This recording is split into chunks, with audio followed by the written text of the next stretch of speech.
The occupancy limitations at the beginning were a significant blow to restaurants. Already, they had been mandated that they had an extensive list of requirements, most notably the physically distanced one.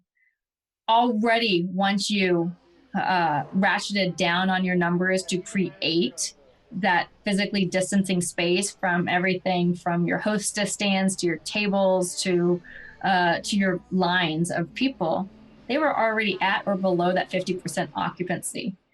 Now that some of that has been lifted, would you say it's a relief, or it doesn't necessarily indicate that?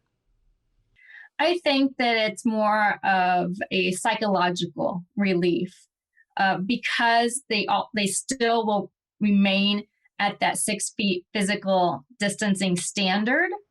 The net level of occupancy can only improve so much. They can't get back up to full occupancy quite yet. But that change in mindset, that growing change of feeling of safety and acknowledging that by eliminating that restriction is really positive for those diners and patrons, as well as those restaurant employees. Within the advisory council, how did you make recommendations for businesses? Because there were different messages coming from the county and now from the state.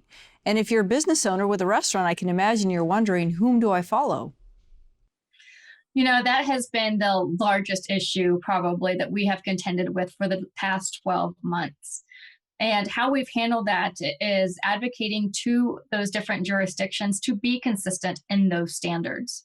And ultimately, it's the determining factor is who has the authority. The governor, for example, never put in place a mask ordinance, but our Pima County Health Department did, and the city of Tucson. The city, it has been argued, doesn't have the legal right to be able to do that ordinance. That you could see in the governor's order is that his authority still supersedes local governments. In the case of the county, they have the health department, which has a different set of regulations. And so when all three of those different jurisdictions had different guidelines from mask ordinances, the social distancing requirements, and even the curfew, it's extremely confusing for businesses. And that is what we consistently argued in front of those elected officials. And we actually had a small win with having the city and the county be consistent, at least with the voluntary curfew time. There are dozens of restaurants within this region that had to shut their doors. If you could look into the future, is it fair to say that for those that are still open, they are out of the woods? No, I don't think so, because here we are in March. This is the peak season, February, March, when typically we would have had the gem show, we would have had golf tournaments, we would have had a huge influx of people for those for those things, plus the rodeo. All of that revenue that they should have earned is what would have helped float them through the slowest season, which is upon us for summer. And how do you move forward as the Tucson Metro Chamber and the Restaurant Advisory Council in offering them guidance on best practices? We have our Keep Tucson Cooking webpage.